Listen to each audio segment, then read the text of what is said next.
asalaamaaleykum mbokki déglukat yi ñu ngi leen di nuyu ku ci nekk ci turam ak santam. émission bi ñuy déglu tey thématique bi waxtaan bi ak lépp sama ëllëg fi ma dëkk. yéen ñi nekk ci gox yu fasantikoo yi fii ci Sénégal ñu ngi leen di nuyu di leen sant di leen gërëm te di leen ñaanal kendalu jàmm bu dee ngoon ngeen di déglu émission bi ngoonu jàmm ak salaam. ñu ànd ci nag ak GIZ mooy coopération sénégalo-allemand bi nga xam ne dañuy encadrer xale yi di waxtaan ak askan bi. di leen ñaax ci nga xam ne wax leen ni leen seen tekki mën na nekk fii ci seenum réew as tuut bi ñu am GIZ da ngi ci encadré xale yi di ci encadré askan bi ak ñi nga xam ne ñooy wëy juri seen doom fas yéene jël mbëkk mi soit ñu jaar ci suuf si wala ñu jaar ci ndox mi ni dañuy wutali Europe lépp ngir wut koom. tey nag maa ngi fekk ay invité yoo xam ne tubaar fakàlla maag ñoo mën nar a seq waxtaan bi ñu gindiku ñun ñëpp ci suñu biir duma ci génne sama bopp ñoom it duñ ci génne seen bopp ndax ñun ñooy askan bi ñun ñooy société bi. ku ci mel na suñu invité bi nga xam ne nag defe naa ne moom mooy borom cëggal guy gi di Ousmane Gaye moom jeune la bu am ñaar fukki at ak juróom-ñett yoroon na fi liggéeyam doon am lu mu suturloo waaye li ñuy wax naan ambition bëgg jëm kanam bëgg suqaliku ak gis ñay dem di ñëw la ñuy def mu bëgg a topp ci seeni tànk daal ni xaaral ma sol sama dàll dem immigré ji ba mu yeggee Allemagne lam fa dund ak lam fa nekkee woon ak na mu def ba dëpp daañ ko waxtaan ak moom ndax wala fi nee nañu encore tungu ne du teew kenn di nataal moom mi ngi ci plateau bi waaye tamit bañ ne gunge kuréel bi nga xam ne dañ ko fay samp muy waa GIZ ñu àndal di liggéey séq lëkkaloo ngir jàppale leen ak gunge leen gindi leen ku ci mel na madame Ly Khourédia Ndiaye moom mooy coordonnatrice su activité yu Sésame moom Khourédia madame Ly danañu faram-fàcceel lan mooy Sésame ak yan jéego lay dox ngir rek ñaax xale yi ñu bañ a génn réew mi te jéem a tekki fii ñu dëkk. itamit am nañ fi koo xam ne mooy coordonnateur régional global lutte contre flux financier illicite muy monsieur Gérard Kouazotti moom it mi ngi fi daañu waxtaan ak moom mu teg ñu ci yoon gindi ñu ndax ku ci nekk la ngay liggéey am na bànqaas boo yor ci projet bi boo xam ne yaa ngi ciy dox jéego yu am solo ñu daal di ñëw nag ndax xam nga ku ne tukki ni stress moom ñëpp ko xam boo waxee tur bi ci français rek ñëpp xam nañ ko mooy xalaat ku ne tukki surtout tukki jël gaal am na xalaat nga jël gaal dem la nga yaakaaroon amul nga dëppaat am na nuñ la war a gàggantee ci am xel ak xalaat ba teg la ci yoon kooku ki nga xam ne moo ñu ciy jàppale di madame Aminata Ndong di thérapeute et chargée de communication ci association bu House of Hope moom it dana waxtaan ak ñun kon dama leen di présenter kenn par kenn comme ni ma leen ko waxee ñu dal jàmm ci plateau bi Ousmane na nga def. bon maa ngi kontaan trop ci invitation bi di kontaan trop ci ñi ma bokkal émission bi tey ba pare di am yaakaar ni tey liñ fi war a waxtaanee dina jur njariñ ci jeunesse bi particulièrement jërëjëf yow it ñu ngi lay sant di la gërëm ndax bu la neexoon boo ñëwee kenn du xam loo defi woon ak foo demoon mi yaa ngi am volonté wu jàppale ñi nga xam ne mooy waa Sésame jàppale leen ci xeex bi ñuy xeex pour dox tànk yoo xam ne dañuy yebbi xale yi yeboon pour ne dañuy jël gaal bi wala ñu bëgg dem jërëjëf damay jubal ci ki nga xam ne moom mooy thérapeute bi Aminata na nga def. maa ngi sant yàlla bu baax di am mbégte bu rëy. ñëw fi tey teewe émission bi nga xamante ne moom lañ fas yéene def. sama ëllëg fii ma dëkk mooy turu émission bi tey ci loolu la ñuy débattre ci thématique boobu la ñuy waxtaanee. ci kattan yàlla. honneur aux dames ba léegi ñu continuer rek ci jigéen ñi alors madame Ly Khourédia na nga def Khourédia. sant yàlla bu baax alhamdulilah Francisca di kontaan lool ci participer ci émission bii nii. di am yaakaar ne dinañ fi sottante xalaat yu amal njëriñ askan wi incha allah. merci beaucoup ñu ngi lay sant di la gërëm ñu am nañu yaakaar ni bu ñu waxtaan ak yéen bu soobee yàlla da ngeen ñu gàgganti ba pare teg ñu ci yoon ñu daal di seeti nag alors monsieur Gérard bienvenue sur le plateau. Bonjour à toutes et à tous. salaamaaleykum man tamit maa ngi leen di nuyu maa ngi am mbégte di ànd ak yéen ci seen émission bi nga xam ne ci ngeen ma dalal ñu fas ci yéene waxtaanee ponk yi nga xam ne moo aju ci li ñuy wax flux financier illicite maanaam koppar yi nga xam ni day génn ko dugg tey tamit jarul ci yoon. Et qui était irrégulier. xarit yi ñuy déglu dañuy daal di jubal rek Ousmane lu tax nga bëggoon a dem tukki ni naa man daal naa fi bàyyi lépp naa teg lépp bàyyi sama liggéey te dem Europe. comme ni ma ko yàgg di expliquer xam nga Sénégal dañ dem ba am culture génn ñu koy wutal sax ay tur moodu faatu da ngay nekk ci koñ bi di gis ay moodu di ñëw bon bu ñu ñëwee nga gis leen ñuy solu bon di dawal oto comme niñ koy gisee rek ci dëkk bi kër yi affaire yu demee noonu léegi man maa ngi doon liggéey maa ngi doon yëngu ci wàllu ñaw mais tout le temps bon sama vision si loolu la nekkoon quoi mooy man nan laay def pour dem moodu ji pour weesu fi nga nekk waaw parce que pour man il faut que ma génn maanaam tey ñaw bi outil la woon pour ma mën a am xaalis pour génn en fait bon ci loolu moo laa nekkoon di ñaw di embauchement laa njëkk a def bi ma jógee ci embauchement après ma ubbi suma atelier suma premier atelier boobu en 2008 non en 2007 maa ngi ko ubbi woon waagu ñaay bon commencé di liggéey bon bi may liggéey ba ci biir à l'espace de 2 ans 1 an et demi bon ma affaire u dem na dikkal ma quoi ma ne léegi dama bëgg a tenter yoonu dem parce que bu ma demee xëy na foofu la sumay mbir di gën a gaaw a sottee quoi comme Sénégal bon dañ ne moodu yi ñoom ñoo ko yor quoi bon entre ñun buñ mësaan toog koñ ba buñ liggéey ba wàcc bu ñuy waxtaan loolu rek moo nekkoon suñu débat Kawman nan laay def ba nekk Kawman xam nga léegi loolu dafa demoon ba nekk benn influence si ñun bi may ubbi suma atelier yoroon naa ay facture machine yu ma jëndoon contrat de location facture courant xam nga am loo xam ne nag man maa ko génnee sama propre financé ko pour am yenn visa comme ku ma sa génn dem Dubaï ñëwaat xam yooyu da ngay fay xaalis pour ñu defal la ko quand même bon bi ma dajalee dossier boobu yëpp bon dossier bi nag bon dossier boobu mënoo ko tiim nag quand même doo gëm liñ la présente quoi. yow bi ngay dem lan nga jël. avion laa jël. avion nga jël. waaw bon bi ma demee ambassade Allemagne dama déposé comme commerçant. malgré que ñëwkat laa mais dama déposé comme commerçant ne leen man dama bëgg a dem Allemagne jënd ay prêt à porter indi ko Sénégal di ko jaay. ci dynamique boobu laa monté suma dossier. d'accord léegi bi ma demee ma am chance ñu may ma visa de 1 semaine lañ ma mayoon. je me rappelle bien oui si je me rappelle. bon si 1 semaine boobu ci laa préparé nag sumay bagages yi rapidement jënd billet d'avion. après bi ma jëndee billet d'avion bi ma dem. wàcc France Charles de Gaulle. aéroport Charles de Gaulle. bi ma wàccee aéroport Charles de Gaulle wàcc bon foofu. bi ma wàccee bi ma génnee yàlla def ma génn après nag foofu nag defoon escale foofu ngay doxal. waaw dama def normalement dama war a jëlaat Charles de Gaulle Francfort. waaw moom nga waroon def mooy escale bi avion la mais dama ma ni bul jëlaat avion quoi wàccal nga génn nga dugg France nga jël train.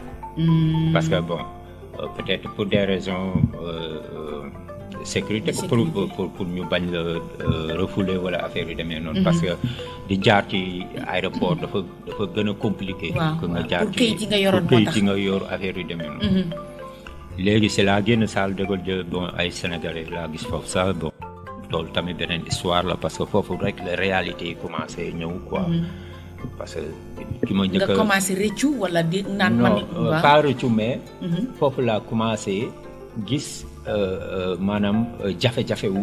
génn. waaw jafe-jafe yu génn. waaw moo tax ma ne la est-ce que commencé woon booba di rëccu naan man kat su ma yëgoon jàmm jéem a jóge mënoon naa faa toog. obstacle la bu may war a traverser pour man waaw pour man bon comme maa ngi Europe bon li xaw ma ko woon bon dama ko war a comprendre pour mën a atteindre sama rêve. léegi nga jël foofu train dem Allemagne. voilà ma jël foofu train bon mu jëlal ma train bi ma jëlalee train bon expliquer ma parce que boo jógee dëkk mel ni Sénégal su développé nga dugg dëkk yoo xam c'est hyper développé nga war a dem doo xam dara fan nga jëm doo xam foo jëm dañ ma mujj expliquer moom moo ma expliquer teg ma ci dara pour tënk maanaam nga gis fa ay sénégalais voilà ñu ne la bul jëlaat avion waaw jëlal train bi waaw ñoom ñu won la yoon bi nga jël train bi dugg Francfort exactement ma dem Francfort ma demee Francfort foofu non pas Francfort Cologne waaw ma demee Cologne ñu sama benn xarit bu dëkk foofu moo ma hébergé mais après dafa ne ma mënuma la téye fii ngay dem jël asile asile nga mën a jël fii asile politique pour mën a dëkk fii Allemagne maanaam pour nga am asile politique waaw léegi asile politique boobu noonu mënoo ko déclarer Sénégal parce que Sénégal boo ko déclaré dañ la naan Sénégal amul problème amul dictature amul guerre bon dëkku démocratie la léegi il faut nga xool beneen dëkk mais comme si sous région bi ñun ñëpp fu nga xamee ñu problème la entre sénégalais guinéen malien ñun ma proposé ma Guinée ma jël Guinée ma nekk comme en tant que réfugié guinéen changer suma tur tudd changer sant bi quand même noo su doon Sano léegi bi nga nekkee foofu bi nga nekkee biir Allemagne ma bëggoon nga ñëwal ñu ci tuuti rek ci noo fa doon dundee balaa may dem ci yeneen invité yi waaw ba ma ñëwee Allemagne bon ba jël asile bi ba ñu defal ma sama transfert ba ñu transfert ma yóbbu ma dëkk bu ñuy wax Alphen nekk Paderborn foofu laa am nag sama logement doon tamit am chaque fin du mois ci asile bi 250 €. ci noonu nag ci laa commencé am stabilité benn séjour boo xam ne Hausweis lañ koy wax Hausweis boobu noonu da nga koy yor en tant que réfugié mais dañ lay limité dëkk am na ab këyit la mooy carte d'identité quoi Hausweis mooy carte d'identité ci olof mais dañ lay limité quand même dañ lay wax sax am na région yoo xam ne doo fa dem mais mën nga risque nag maanaam bu doon Dakar la sañoo dem Kaolack wala Ndar wala feneen voilà dañ lay Nord Rhine-Westphalie rek la amoon droit man circuler léegi bon ci noonu ma nekk ci asile bi léegi asile bi man dama gisoon ni li ma ciy dimbali mooy il faut ma dem jàng làkk bi waaw parce que boo ñu duggee dañ lay imposer nga dem jàngi allemand bu dee mineur bu dee mais man waaw mais man yoruma woon âge mineur dama jëloon à 18 ans laa jëloon wàññi sama at mais bi ma demee man dañ ma may chance rek ma jàng mais âge bu dépassé âge mineur doo dem école mais bi ma demee ma fekk foofu ay femmes yu baax ay frères ottomans leen di rappelé bu baax benn école évangélique bon ñoom it ñu gis ni bon comme bëgg naa làkk bi bëgg naa jàng ñoom ñu may ma dugg ci école bi wala ma may ma jàng 2 ans et demi voilà jàng allemand bon après bon mënatuma woon continuer comme parce que sama titre séjour may ma woon ma mën a continuer jàng bi ci laa génn 2 ans et demi yooyu jàng rek laa ko defoon boole ko beneen liggéey bu ñuy wax social abaay maanaam travail de social boo wàccee travail liggéey boobu c'est obligatoire parce que boo nekkee asile da nga war a liggéey boobu bon 1 € lañ lay fay par heure léegi liggéey boobu da ngay dem ci école bon bale école bi ànd ak Hausmeister mooy ki nga xam ne moom moo yor affaire yi entretien école bi moom moo lay section bu neige yi ñëwee yaay déplacé neige classé affaire yi après ñu noteel ñaata heure nga fa def fin du mois da nga si daan gagné ay 50 € wala ay 80 €. bon loolu si laa doon débrouiller quoi. dinañ ci dellu si waat parce que def nga fa 5 ans et demi déjà wax nga ñu na nga fa duggee ak ba nga fa nekkee di nga commencé dund di débrouiller wu di liggéey ñu daal di wëlbatiku dem seeti ki nga xam ne mooy Aminata. alors xam nga Aminata fan lay attirer sa attention mooy ba mu ne cëpp France nee na gis na ña fa nekk mu ne kon fii coono la waaye taxul mu découragé mu dem yow psychologiquement lan nga ñuy wax foofu. alors foofu noonu soo xoolee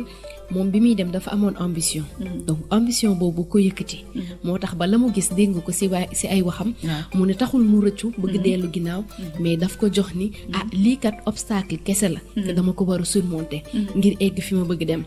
donc xam nga ni nit boobu noonu fi mu toll noonu même bu fekkente ni yebbi ko du yomb même bu fekkente ni mu ngi jànkoonteel ay situation yoo xamante ne xaw nañu doy waar xaw nañu stressant mais stress boobu noonu du ko tenir en compte parce que lu bees si moom xamul ko donc mu ngi fay door a teg tànk donc mën na ne mu ne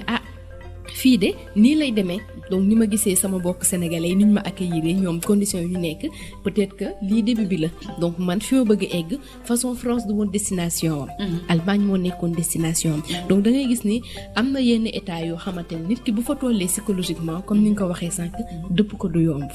parce que dem rek mooy ne si xel bi te foog mu egg ba gis pour door a mën a xam ba xam day rëccu wala day toog. Monsieur Gérard Kouazouti dañoo bëggoon nga waxtaan ak ñun seen mission maanaam jéego yi ngeen di dox ci li nga xam ne mooy programme bi ak fan ngeen ko jëlee ak lan ngeen ci tënk li ngeen ci fas yéene def laa bëggoon ngeen wax ñu ko. Mon programme est un programme global. programme bi nag li nga xam ne moom moo tax mu jóg mooy rek di jàppale suñu ay partenaires ñi nekk ci biir réew mi ak ñi nekk bitim réew ku ne xam ne nii li jëm ci wàllu xeex xaalis bi nga xam ne léwut moom dafa laaj ñëpp jàpp ci te am na ci ñetti fànn yu am solo yu ci am benn bi mooy ñu teel ko saytu teel cee jóg ngir mën ci anticiper beneen bi ci des nag mooy ñu yee ñi nga xam ne tamit ñoo ci nekk waaye tamit tàggat gi mu laaj war nañ ko def ci partenaires yi bu ñu leen tàggatee tamit ndax ñu mën di jël ay dogal waaye tamit dogal yooyu ñu jël ñu fexe ba di leen gën a dooleel li ñuy wax investigation maanaam gëstu yi tamit am na ci solo ndax loolu mooy tax ñu gën a dooleel ñi nga xam ne ñooy kilifa yi yore wàllu saytu bi ñi nga xam ne nag mooy ay loraange yoo xam ne da koy andi seetlu nañu ci nii du rek benn réew moom moo ci loru waaye daanaka réew yu bëri ñoo ci loru moo tax suñu def ay formation dañuy faral sax di leen boole di diisoo ndax su ko defee réew mu nekk jafe-jafe ba nga am nga mën ko waxtaanee ñëpp mën cee tirer ay leçons. beneen point bi mu ci bëgg a yokk mooy li ñuy wax recouvrement avoir maanaam teg loxo ci li nga xam ne mooy am bi ndax loolee mooy tax ñu gën a mën a xeex ak ñooñu nga xam ne ñooy sàmba booy yi koy def mooy def ko tu ñaawteef yooyu ñaar moo mën a am nga téye leen jàpp leen waaye sax doo yem ci jàpp leen da nga leen di tëj loolu sax moo tax ba li nga xam ne mooy seen koom-koom même bu fekkee ne da nga leen a tëj ba pare bàyyi leen ñuy continuer di ko def loolu baaxul li ci am solo mooy jàpp leen tëj leen ba pare nangu koom-koom bi ñu yore woon sinon rek seen liggéey dafay continuer même bu dee dañoo nekk ci biir kaso yi. Opérer. Monsieur Gérard Kouazouti ak xaalis boobu nga xam ne leerul lewul nit ñi def ba raxas ko dugal ko ci réseau yi yéen naka ngeen di xeexee loolu ak ban système ngeen jël. Je crois que c'est une excellente question. am naa yaakaar ne laaj bi ngeen ma laaj bu am solo la ndax bu fekkee dañoo bëgg natt li nga xam ne moom la ñuy wax flux financier illicite maanaam koppar yi nga xam ni day dugg te jaarul ci yoon. ñetti ponk yoo xam ni mën nañ ko tudd bi ci des mooy loolee nga xam ne mooy flux bi maanaam muy jaar ci frontières yi te loolee bu ñu waxee frontière ku ne xam ne ay réew yu bëri la wax nañuy tamit ba tey nii li nga xam ne moom moo tudd illicite mooy li lewul li buñ ko tuddee ku ne dina wax ni loola fan la war a jógee nan la ñuy def aussi ba transférer ko waaye tamit li nga xam ne mooy niñ ko jëriñoo maanaam utilisation bi dafa doon loo xam ne lii nag comme ni ñu ko waxee rek day jóge ci réew di dem ci réew te loolu ku ne xam ne nii léeg-léeg bu fekkee ni dañoo jël xaalis yónnee ko ci beneen réew dafay mel ni sax xaalis bu jaar yoon la donc am na solo lool ñu xam ne kon loolu nga xam ne mooy mouvement yooyu koppar yooyu di def ñi nga xam ne ñoo koy transféré ak nañ koy jëfandikoo yooyu yëpp day doon loo xam ne lii dañ ko war a leeral ndax dafa aju ci li nga xam ne mooy émigration bokk yi tamit ci li nga xam ne mooy doomi aadama yi nga xam ne aussi léeg-léeg daanaka dañ leen di jaay. Trafic des personnes et on parle de flux financiers illicites. bu ñuy wax wàllu immigration irrégulière nag ku ne xam ne ni nit ñi ñoom ñoo koy def te léeg-léeg am na ci ñoo xam ne dañ ciy lor lu bëree bëri mën naa cee jàpp rek ñaar yoo xam ni nañ ko xam bi ci des mooy doo gis mukk képp koo xam ne kii day liggéey ci loolu di ñëw ci banque naan la damay déposer sama xaalis parce que xaalis bi maa ngi ko jëlee ci li nga xam ne mooy wàllu tukki mu lewut mi wala xëy na am na ñoo xam ni daf leen a tëj ci benn dëkk wala ci benn kër di leen fa jox lekk leen jox naan te loolu ku ne xam ne léeg-léeg day am ci réew tugal yi waaw dañuy mel ni rek kenn koo xam ne kii dafa yore ay boutique am wala benn business am maanaam daal di yëngu ci wàllu koom-koom réseau la boo xam ne bii daal samba boo yi koy def dañoo organiser wu nag ndax ñii dañuy nekk ci réew yi la am ñu leen tooyal ci yeneen réew yi mu doon activité boo xam ne bii daal ñoom li nga xam ne daanaka li ci ëpp li ñuy gën a am xaalis sax mooy bu fekkee dañuy jaay ay doomi aadama wala ñu leen di liggéeyloo liggéey boo xam ne bi jaarut ci yoon. D'où le blanchiment d'argent lié à cette traite des personnes. Merci monsieur Gérard xanaa ci tënk rek wax leen ni leen ndax léeg-léeg nga gis nag comme ni ko Ousmane waxee ñëpp di ko gis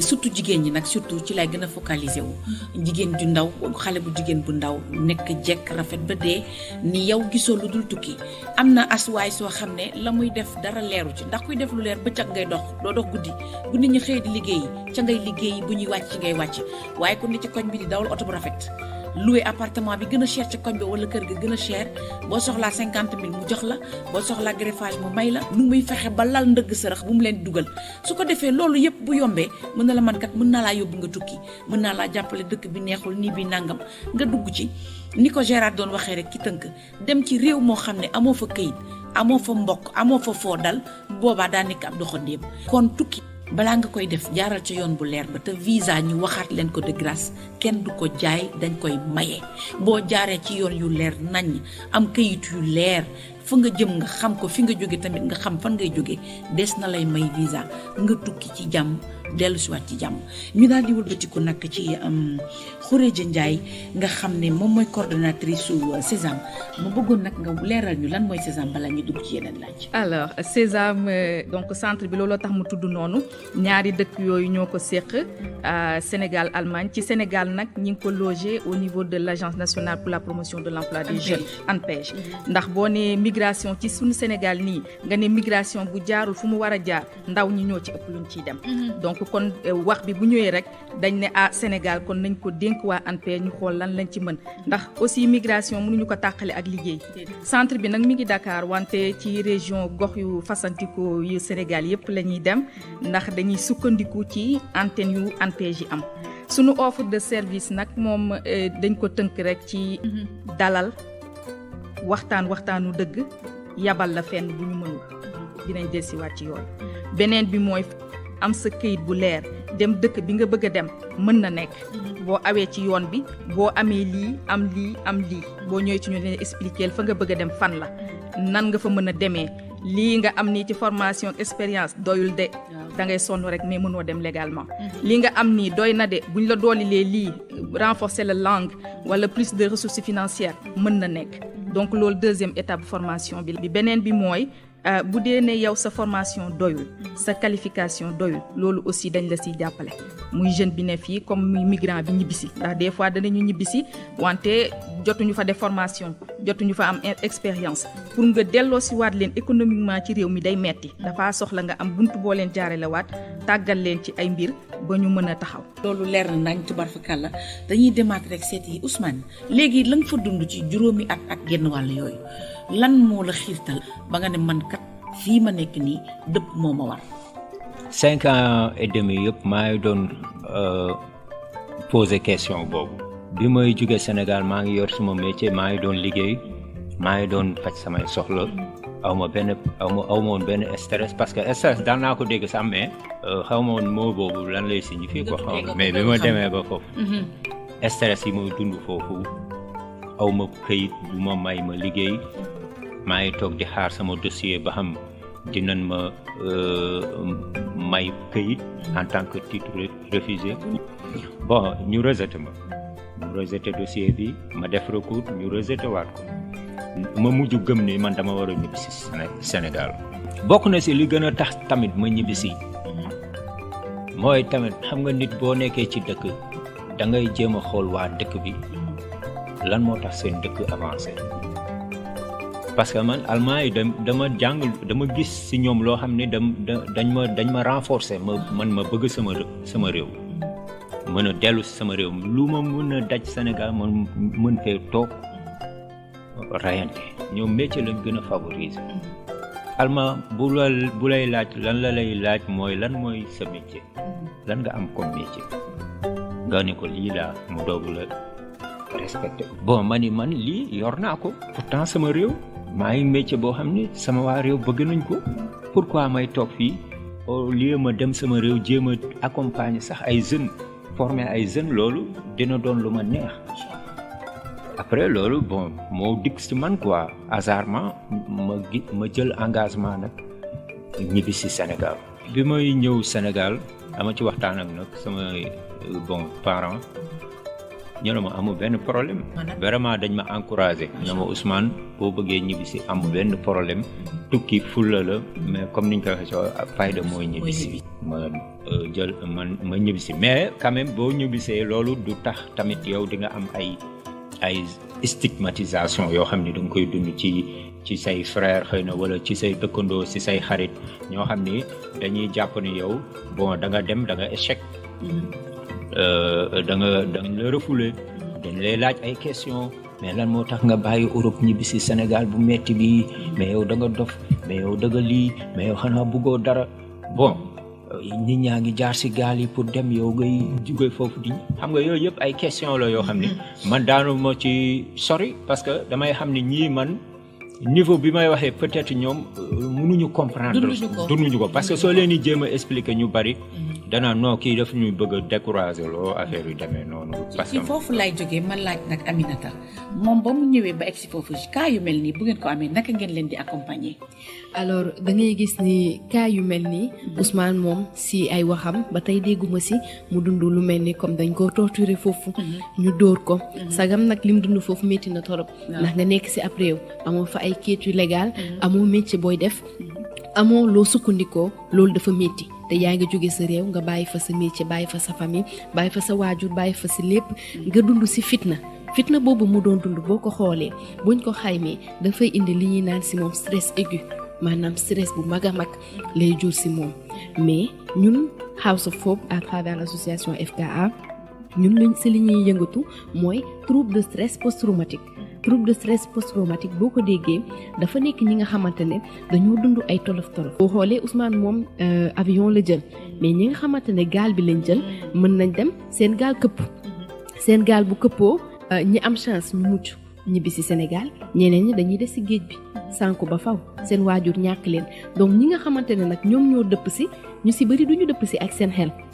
parce que lu ñu dund nañ li ñuy naan événement traumatique donc bu ñu ñëwee ñun li ñu leen di defaral mooy thérapie bi pour traiter trouble de stress post-traumatique boobu nga xamante ne jóge na si jafe-jafe ñu jànkoonteel bu ma jëlee kaay ñi nga xamante ne dañoo dëpp wala Ousmane mii tey jii bu ñëwoon House of Hope li ñuy njëkk def mooy def li ñuy naan diagnostic parce que kat ni ma koy faral di waxee nit balaa ngaa xam naka nga koy jàppalee nga xam moom mooy kan njëkk nga xam fi mu jaar lan la def si moom tey ak lan la ko jural tey jile donc loolu tax nit ki buñ ko dalalee li ñuy njëkk def mooy def benn entretien boo xamante ne dinañ xool Ousmane moom mooy kan Ousmane fan la juddoo ñen ñooy ay waajuram si yan condition la juddoo Ousmane actuellement si yan condition la nekk di dëkk Ousmane fan la demoon li mu demoon lan la fa doon def ak lan la dund fi mu demoon donc loolu yëpp buñ ko jëlee dajale si la ñuy daal di xool est-ce que li mu dund yëpp am na benn stress bu mu am si moom est-ce que stress boobu noonu mu ngi si xelam ba tey jile am na lu bari loo xamante ne tere na ko def donc bu boobaa si la ñuy door a ñëw si diagnostic complet bi ñuy naan si diagnostic trouble de stress post-traumatique léegi bu ñu ko diagnostiqué ñu gis ne effectivement Ousmane mi de li mu dund yëpp tax na ba tey jii am na li mu def si xelam bu boobaa si lañ koy proposer traitement bi buñ ko tàmbalee li ñuy njëkk def mooy jël xew-xew yi nga xamante ne Ousmane dund na ko si àddunaam yëpp ba mu nekkee tout tànk ba tey jële ba mu juddoo nekk tout tànk ba tey jële ñu daal di koy jël matérialiser ko jël buum bu ñu jëlee buum bi la ñuy naan dañuy def exercice bi mooy ligne de vie traitement bi dañuy jël événement bu ne boo xamante ne Ousmane dund na ko yu neex yi moom ndax bànneex boo siy wax da ngay kontaan mais bu fekkee lu métti loo dund boo siy wax day mel ni góom bu nekk sa biir xol saa yoo si waxee day mel ni dañ koy laal maanaam boo waxee li ci sa biir da lay soulager effectivement soulagement boobu nag lañ siy ut moo tax nag ñu jël événement bi benn par benn di si yaatal buñ duggee si détail bi comme buñ jëlee événement bi nga xamante ne moom moo gën a traumatiser wala événement yi traumatiser Ousmane yëpp moom la ñuy jël ñu daal di dugg si détail loolu noonu buñ ko defee delloo Ousmane si passé ba ñu indiwaat ko si présent maanaam dem fa commencé toppaat ko effectivement topp ko foofu noonu yóbbu ko si passé bi mais indiwaat ko si Sénégal maanaam comme day mel ni comme nga naan ko dalalal sa xel léegi yaa ngi fii Sénégal fii dara amu fi nekkatoo si ay stress même bu fekkee mu ngi si ay stress mais loolu noonu dina permettre mu rendre compte ni li mu dund dans le passé y a aucune raison pour que tey jile mu koy métti ba tey te et puis am na lu am solo loo wax dalalal sa xel yaa ngi fii ci Sénégal na ba mu nekkee Allemagne fañ ko yemale fa la war a yem dañ lay rëddal fii nga war a yem yaa ngi Sénégal bu la neexee jëlal oto léegi dem Ndar kenn du la ne lu tax nga dem ñu ngi la ciy sant am na te xam naa dinañ dellu si waat ci yow pour wut solution yi. alors Gérard est-ce que bàyyi ngeen xel ci ni lii tubaab bi di wax trafic humain maanaam jàpp ay nit di leen jaay wala nga leen di jëfandikoo te ñoom xamuñu ndax mu jox la ci benn exemple bi nit ki bëgg a tukki nga naan ko boo ma joxee 1 million dinaa la yóbbu ci diw dinaa la booleeg diw aw ma ci dara mais million boobu bu ñu seetee bu la ko joxee boo ma tuul téeméeri junni yaa ko moom yeneen téeméeri junni ka nga koy booleel circuit boobu nit ki bëgg a migrer di def est-ce que yéen a ngi koy topp ak fan ngeen ci toll ak naka ngeen organiser wu. Je voudrais commencer par dire que le Sénégal n'est pas damay tàmbali rek di wax ni xam nga réewum Sénégal moom du moom kese mooy réew moo xam ne mii lii da koo laal maanaam li ñu nemmeeku léegi ci wàllum tukki mu lewut mi ndax Sénégal ku ne xam ne ni réew la boo xam ne bii ñu bari dañ fi jóge di dem fa ñuy dem nag li koy waral mooy xale yi dañuy yaakaar ne dinañ am lu gën li nekk fii te léeg-léeg sax daanaka dañ leen di nax wala ñuy juum. am na ci réew yoo xam ni ñoom tamit dañoo tànn di ñëw Sénégal parce que ñoom jàpp nañu ne Sénégal taxawaayam ci Afrique ak position bi mu am réew la boo xam ne bii koom bi dox na fii moo tax sax daanaka bokk na ci réew yoo xam ni nag ay fa bëri ay samba boy ak i criminel yoo xam ni ci wàllu la ñuy liggéey leneen li nga xam ni tamit mën na si na koo jàpp mooy ñi nga xam ne ñi ñoom dañuy jóge ay réew ne dañuy jaar Sénégal pour jàll dem waaw ñooñu tamit. léeg-léeg daanaka dinañ fi mën di yàgg lool ndax li ko def mooy du ñu toujours di am xaalis pour mën a continuer dem parce que soit bu ñu yegg si fii fekk seen xaalis jeex na wala sax li ñu yore woon daanaka bi ñu ñëw niñ leen indee baaxul te dem bi du yombaat bu ko defee muy ñoo xam ne ñi li wërte wér daal mooy nax gi moo ëpp fi mu ne nii Sénégal am na ñoo xam ne ñi buñ bëggee nax xale yi dañ naan leen foofu réew mu koom mi dox la boo fa demee di nga am liggéey bu baax am na sax ñoo xam ne dañ leen di wax ne leen bu ngeen demee mën ngeen a nekk ay styliste ñenn ñi dem nañu sax ba léeg-léeg ñu leen di wax na laan bu ngeen duggee ci kër yi di ngeen fa am ay liggéey yu baax parce que Sénégal dañuy fay bu baax donc yooyu yëpp rek mooy wane nii Sénégal day fay bari jafe-jafe yu nu mel quoi loolu nag ku ne xam ne nii boo seetloo sax léeg-léeg nga gis ñoo xam ne dañuy yalwaan ci mbedd yi nga yaakaar ne lan moo ko waral li ko waral mooy dañoo dugg ci circuit bu mel noonu ñëw mënatuñoo dem ñi leen fi indi woon forcé leen ne leen da ngeen di dem yalwaan yi wala ñoom seen bopp ñu dem ba jaaxle di gën di yalwaan donc loolu moo tax daal ma di leen jox lii nga xam ne mooy nataal yooyu ngir ngeen xam ne rek lu jëm ci wàllu tukki mi nga xam ne mi jaarul ci yoon ak i tamit ñeneen ñi nga xam ne ñoom ñoo ciy jëriñu di ci jaay ay nit léeg-léeg daanaka lu nekk mën nañ ko réseau boo xam ne bii liñ ci nax ay xale bëri na trop am na ñoo xam ne ñi sax dañ leen di wax ne leen soo leen demee foofu mën nañ leen dugal ci ay club de football comme ça ngeen réussir rapidement daal di ñu jaay leen ngeen mën a am xaalis jigéen ñi ñoom li ñu leen di wax mooy bu ngeen demee liggéeyu kër yi bëri na fa salon yi bëri na fa yooyu yëpp ñu leen koy alors li ci gën a doy waar mooy dañ lay nax ba nga yaakaar ne sotti na ñoom seen bopp dañ jël seen xaalis di la fayal dañ lay fayal sax pour nga mën a tukki su ko defee nga ñëw boo ñëwee nag léegi li ñuy def mooy comme xam nañ ne yow léegi dugg nga seeni loxo bu fekkee da nga yoroon ay këyit dañuy jël ay këyit denc ko moo xam lu mu mënti doon su ko defee yow daanaka léegi dootoo nekk nit parce que mënatoo dem fenn mënatoo génn amoo ko waxal amoo fi mbokk te boo génnee policiers yi bu ñu la arrêté yorewu ay këyit dañ lay jàpp léegi nag ñooñu bu ñu feebaree duñu mën a faju amuñu fi benn mbokk boo xam ne bii mën nañ faa dem di ko fa joytoo donc li ci des mooy rek wax leen ne leen nag léegi moom pour ngeen mën a dund soit léeg-léeg sax dañ leen di yóbbu ba ci naan leen da ngeen di dem di cagatu ji moo xam muy ko góor ki wala muy ko jigéen ki wala ñu ne leen léegi daal da ngeen di dem am na chantier yoo xam ni mën nañ leen faa yóbbu ngeen di liggéey comme manœuvre mais amul benn sécurité amul dara loo xam ne lii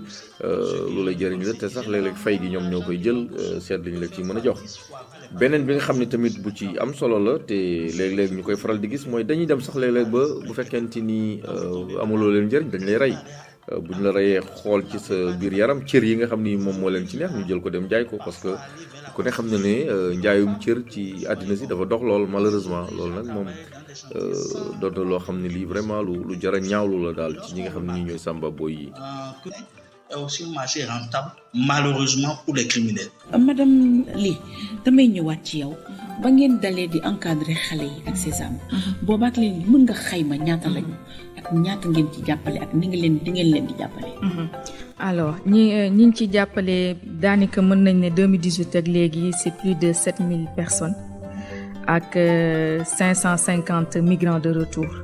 de retour d'Allemagne wala pays tiers mooy yeneen dëkk Europe yi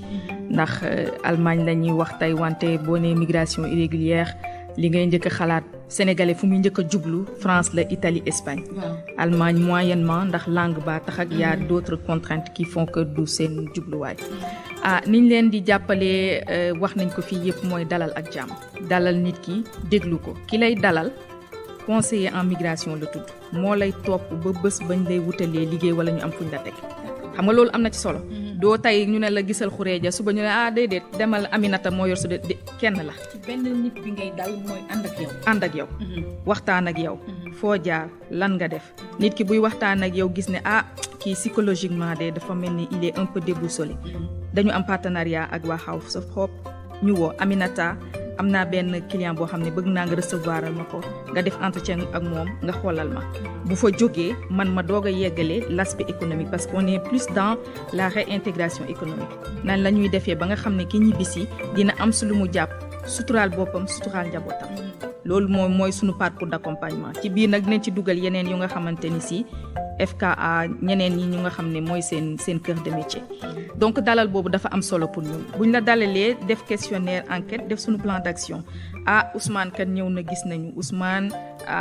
dund na fa yu metti dem na gisi ñale ñëw tailleur la nekkoon tailleur nan la toll ci Sénégal est-ce que ça marche à Dakar fi mu dëkkee ndax dina fa dox lan la am lan lañ ko mën a jàppale est-ce que soxlawul formation en entrepreneuriat est-ce que Ousmane bu ñawee rek te xamul nu muy jaayee dana ci génn ëllëg nañ ko former ci nan lay jaayee Ousmane moom dafa bëgg di jaay noonu rek ci vitrine bi toog est-ce que duñ koy former tuuti ci communication digitale muy mën a jaar ay yëreem ci internet bi wala dootu va voilà loolu lépp dañ ko ci inscrire di ko ci jàppale mooy questionnement bi tax ñu xam le profil du migrant de retour profil personnel et professionnel fan la jaar professionnellement lan la def lan la jële bitim réew buñ mën a capitaliser fii Sénégal dëkk waayam bu mu dëkk ndax loolu mën nañ ci des parce que c'est un secteur porteur au Sénégal ou pas loolu mooy première étape bi beneen étape bi li ci am solo et qui est innovant mooy duñ yem rek ci informel la dinañu la former renforcer say capacités buñ la former renforcer say capacités doyul nit ki foog nga jàppale ko tuuti ba mu taxawal liggéeyam. est-ce que da ngeen leen di jox as tuut pour gunge leen ñu taxaw wala naka lay demee. dañ leen di gunge mu taxaw waaye duñ joxe as tuut. d'accord ndax ñun comme ni ma ko waxee ci njëlbeen ge ANPEJ ak kii la ak coopération allemande ANPEJ mos financement am lum ci daj da ngay financer ay jeunes ñu def détournement d'objectif. daw ak xaalis ba duñ rembourser ngay recouvrir di daw di toppee te mënoo leen doomi réew mi lañ mënoo yegg ak ñoom fenn ci justice mu nekk ay négociation su dee Ousmane comme ni mu ñëwee nii am na atelier xam nga da doon ñaw gis na fu mu mën a ñawee gis na ay machine gis na lépp ndax moom itam lépp la jaay wala lépp la joxe est-ce que bu leen ne bëgg naa lii ak lii bu ngeen ko joxul xaalis tamit mën ngeen a dem fexe ba loolu yomb ko ndax liggéeyam jàppandi. moom laa doon ñëw dañuy jàppale mais du xaalis lañ lay jox ndax xaalis ba mën nga cee def leneen bu Ousmane ñëwee ne man atelier laa am couture laa bëgg a def ñu ne ko lan nga soxla ci sa couture ban machine mu ne xaw ma nu mu tudd 217 soxla naa fil dañuy joxe ba joxe tissu dinañ la jox wax jox la jesner bi xew jox la brodé ne la ñawal def sa vitrine nga jaay sa projet buñ dañ la koy bindal déjà formation bi lay tàmbale ñu bindal la sa projet fii nga tàmbali jëm fii pour am bi chiffre d'affaires ban année lan nga soxla liste matériel bi génn lépp la ñuy jënd matériel bi yëpp la ñuy jënd duñ la jox xaalis waaye dañuy lancer ay marché jënd matériel machine boo soxla mi ngi ci biir dinañ la ko jox Ousmane dina ci ñëw témoigner parce que bénéficié wu na ci tissu boo soxla ñu jox la fil pousse ak wëñ sax dañ koy jënd jox la nga dem sa activité ku nekk aviculture pareil jox la sa poussin jox la sa vaccin jox la aliment abreuvoir matériel bi yëpp ne la démarrer sa activité ndax loolu dafay dellusi ci sunu principe mooy dalal ak jàmm mën nga tekki ci sa réew. ma dellusiwaat ci slogan émission bi. voilà c'est ça sama ëllëg ci fii ma dëkk. nee naa leen boo déggee ngay wàlliyaan boobu sa buntu kër a tëggul. waaye bu dee sa buntu kër a xewle defe naa ne am nga ci plein droit ndax 100% nga ca doo ca gan. dañuy wëlbatiku ci Ousmane ndax xam naa ne ñu ngi waaj a jeexal émission bi. Ousmane ma bëggoon rek nga wax ma xam nga sànq amoon na loo door ma dagg la ni la daañu ci dellusiwaat sa papa ak sa yaay recevoir nañ la ñoom balaa ngay ñëw sax la nga ne ñëwal sa kër nga ñëw fi ni nga fi bàyyi woon lu ko raw nga fi fekk dinañ la dalal tatagal la gunge la ndax ñooñu nag ñooy base bi ñooñu buñ la mayee jàmm rek forcé wuñ la nga indaale dara boo ñëwee amaana jàppale la dina gën a yomb ci ñoom Aminata léegi ba nga ñëwee nit ñi ba nga delluwaatee fu mel na marché HLM bi nga amoon cantine naka nga dundee ak ñoom. waaw ba xam nga avant may dem dama amoon frère boo xam ne tàggat naa ko ci liggéey bi ba mu mënoon ñëw moom bi may dem sama associé dama ko jox atelier bi ak moom. nga bàyyi ko moom. waaw dama amoon associé ak moom suma frère. moom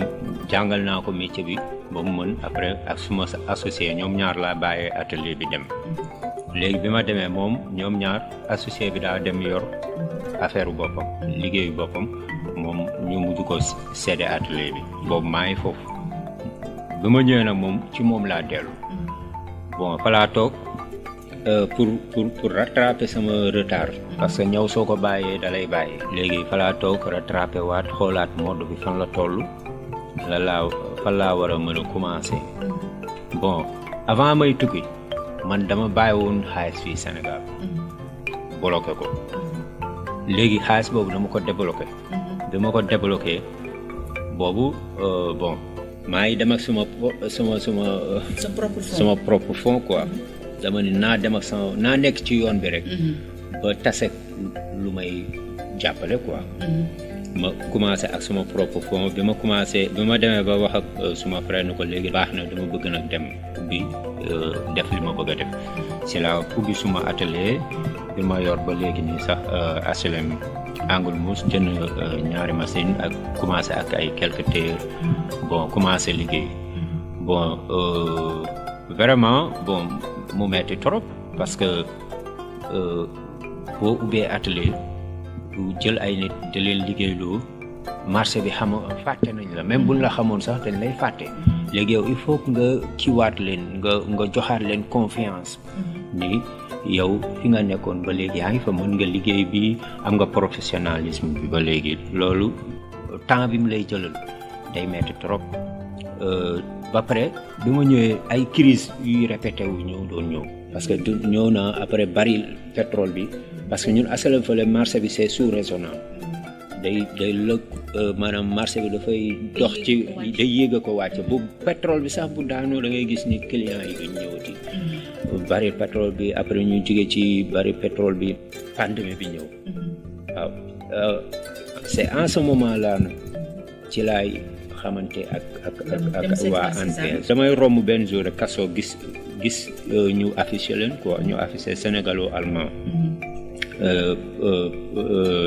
pour les immigrés de retour bon ma ne mais fii moom suma kër la quoi parce que comme man Allemagne laa jóge ma gis fii ñuy dimbali immigré yu jóge yi ñibbisi xaaral ma dem informé wu ci laa dem ma dugg nuyoo après ñu effectivement ñu laaj ma ay questions ma jox leen questions yi yëpp yi disponible ñu ne ma ok bon ñoom nag bi ma xamante ak ñoom après dama par là après sax dama ni man lan moo tax avant may dem Europe sax mënu ma woon ñëw fii d'abord avant tenter sax xool fii lan lañ may proposer parce que ñoom dañ lay conseiller dañ lay conseiller dañ lay jox information yi nga xam ni moom nga soxla ba pare teg ci conseil la accompagner la bi ma ñëwee foofu dañ ma proposer formation wax entreprise wala nga reprendre liggéey xam sa xaalis loo ciy def ak li nga war a denc voilà léegi dañu formation boobu noonu jàngal nañu ci loolu yëpp wax ñu nan la ñuy gérer entreprise du ndaw même boo yoree sa table gerte sax entreprise la da nga war a xam nooy defee entreprendre noo koy entreprendre quoi ñu defal ñu formation boobu après accompagner ñu nag ak ay financement matériel comme ni nga ko waxee financement yi ay dañ lay jox machine jox la ay outils yoo xam ne yëpp la nga ko dañ lay jox la ay tissus vraiment mu nekkoon loo xam ne moment boobu man dama ko soxla woon quoi tey je pense que ni ñi fa nekkoon ñëpp parce que gis naa fa ay yeneen jeunes yoo xam ne ñi ngi yëngu ci ay wàllu agriculture ñi ngi yëngu ci élevage ak même am na ay jigéen yu yëngu ci affaire transformation ci formation bi laa gis ni li mel nii bon lii lu am solo la quoi te mi ngi exister Sénégal mais ñu bari xamuñu ko te mbir mu am solo la parce que ñoom dañ lay financer après bu ñu la financer ba pare bon duñ la teg benn pression dañ lay financer ne la li ñu soxla mooy sa réussite loolu lañ la jox loolu nag c'est humain quoi da ngay am sax sa frère bu la mënoon defal lool du la ko defal mais ay nit yoo xam ni dañu jug volonté wu ànd ak organisation di liggéey bu mel noonu loolu vraiment man dama leen di ñaanal quoi dama leen di ñaan googu parce que bu ñuy tëj ndax émission bi jeex na presque bu ñuy tëj xam naa loolu lay doon nga ñaaxaale xale yi tamit yi nga xam ne ñu ngi lay déglu ci gox yi fasantikoo yi kon tukki dafa am ñu ko moom ak ñu ko moomul ndax léeg-léeg nga dégg ci rajo yeeg presse bi nit encaissé na nangam xaalis ci ay visa wala ci nangam madame Ly yéen fi ngeen toll nii naka ngeen di gunge nit ki wax nga léegi kaaw Ousmane yan projet ngeen teg fi mu ne nii pour jàppale xale yi ak ñaax leen ba dootuñu dem ci. alors bi ci gën a am solo duñu génnaat ci loolu mooy information bi xam nga wax nga ko léegi ne ndaw warul tayal da nga war a aller vers l'information. nu ñuy aller vers l'information ñun itam noonu la ñuy demee ci ñoom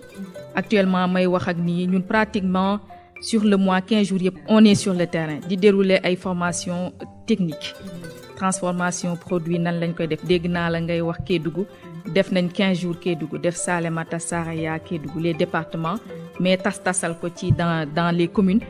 di valoriser potentialité locale ya fa am toujours ñu dellu ci information bi di nga dëkk Kédougou xamoo ne karité bii ngay ñàkkal fayda lan la mën a lu mën a jaar ak or la lu muy jaar Sénégal ak keneen ki nga xam ne mi ngi koy jënd ci yow di ko jaayee bitim réew ñaata la ko jaayee bitim réew njëriñ ba xamoo ko foñoo bi nan nga ko exploiter ba nga mën ci teddal ci seen waa kër xamuñu ko yooyu dafa am solo pour ñun mooy nan la ñuy vulgariser les potentialités locales ba nga xam ne ki ñibbisi bu ñëwee ne ma man kat Modou Fall laa tudd maa ngi dëkk Kédougou ci ban kii foo dëkkee ci Kédougou mu ne maa ngi dëkk département Saraya ma ne waaw foofu moom ndax miin nga fa tuuti ndax xam nga ñu mën a defar karité ndax mënoo di ko jënd di jaayaat donc loolu information bi dañ koy fekki waaye am pàcc bu am solo boo nga xamante ni dañ ciy def lu am solo aussi mooy lutter contre cette migration irrégulière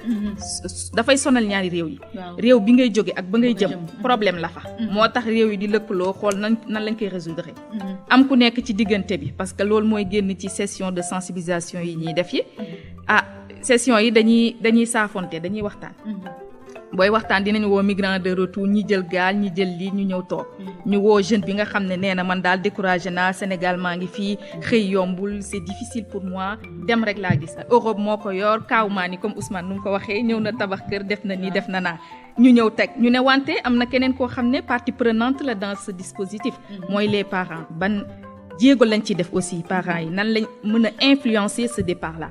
ñu gis ne non seulement influencer ndax ñooy xëy ñenn ñi boog ñi ma ko sañ a wax amoo loo ma benn njëriñ mag bu toll ne yow ne ci kër gi ñu lay dox ndékki jox la añ jox la reer amoo sax jom voilà sama dëkkandoo baa gi ne léegi tekki na daf laa gën ndey dugal la ci yoo xam ne nangam duñ yem ci information boobu di nga gis ci sa session de sensibilisation yi yenn parents yi ne man de ba muy dem sax de sama natt laa duggoon dajale ko ba mu mat 500 000 wala 1 million ma jox ko ne ko demal wala yar naa sama bëy yi am naa 10 bëy wala 10 moutons ba je les vends et je finance le départ donc yooyu yëpp dafa jar ñu ci bàyyi xel ne c'est un lien mënoo ne rek damay jàppale ñiy ñëw waaye nooy def ba ñiy dem aussi dem bi wàññee di ci liggéey da ciy baax ñu leen di jaajëfal ci genre émission yi ngeen di def ndax di ngeen di mën a desi ci loolu ci rôle parents yi ci pression sociale bi ci nit nan la ñuy waxee ak moom ba nga xam ne di nga ko mën a teg ci yoon ba mu mën a gis boppam.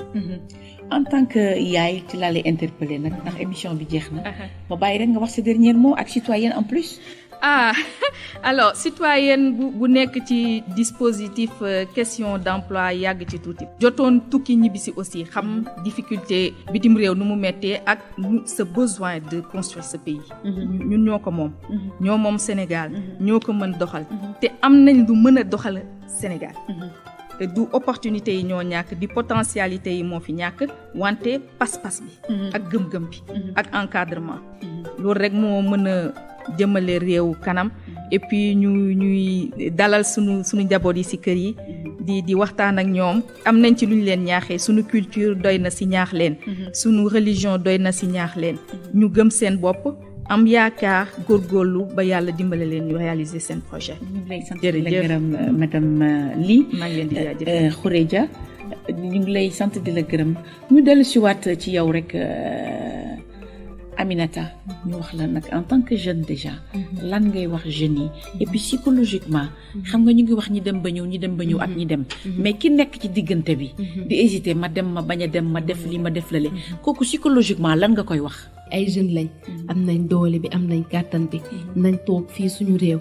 réew am na comme nag du la fekk si yaay jug uti ko boo bëggee dem da ngay jug nga liggéeyal sa bopp bu fekkee da nga am ambition bu dem nag nga dem comme centre bu mel ni centre sénégalo-allemand ñu jox la information yu leer ba nga xam fan ngay tegee tànk mais man gëm naa ni suñu réew mi am na koom-koom bu riche boo xamante ne mën nañ fi toog liggéey te di wax tamit population bi nañ delloo si waat seen xel te am culture jege nit ñi waxtaan ak ñoom bàyyi di leen juger te bu ñu gisee ni waxtaan nga ak nit ki nga gis ni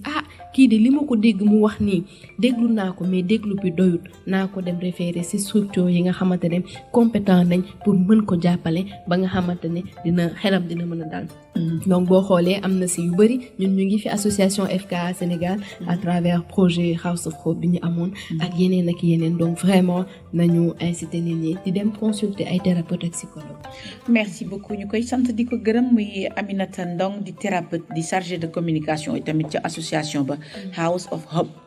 moom fa la nekk ki ngeen dégg léegi tamit di madame Ly Khouredia Ndiaye di coordonnatrice des activités du Sésame moom it ña nga ca locaux ANPEJ waaye ñoom dañoo lëkkaloo ak ñi nga xam ne mooy GIZ di coopération sénégalo-allemand ñooñu la ñu àndal ci tënk rek ci gàttal tàggatoo bi lan lay doon looy wax ban message ngay jox xale yi lay déglu. merci question boobu vraiment dinaa sawar si tontu si parce que ñun dañoo engagé wu te comme ni ma koy faral di waxee l'aventure ne s'arrête pas là. jeunesse bi boo xoolee phénomène yi ñu dund de 2000 jusqu'à maintenant jeunesse bi ñoo ci gën a sonn quoi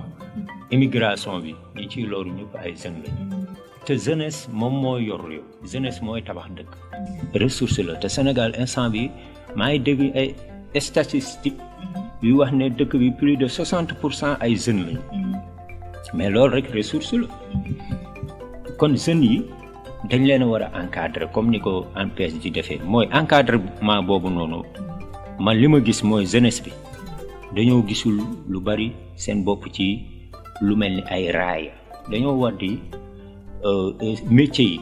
ñu leen di wutal ay raaya bu ko defee yeneen jeunes yi bu ñu gisee lu mel noonu dañuy rêve mel ni ku mel sawar si ne kii kat moo gañ a raaya bi man maay rêve mel ni moom pare télévision yi dañoo war di wut ay émission yoo xam ne émission métier la émission tailleur di invité ay tailleur ñu toog di waxtaan di ñu leen di wan ni dëkk bi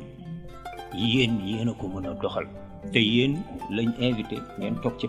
plateau yi à un moment donné ñu may ñu ak suñu dëkk quoi ñu may ñu plateau yi quoi ñu toog waxtaan ak jeunesse bi xam nga voilà merci beaucoup voilà loolu dina ma neex. jërëjëf ñu nekkoon ci plateau bi ki mujjee wax xam ngeen ko muy Ousmane Gaye demoon tukki maanaam immigré ji demoon ba mu demee lam fa gis dalul xelam mu duppaat dellu si ñuy sant di gërëm di leen jox rek rendez-vous ci yeneen i waxtaan incha allah rabbi.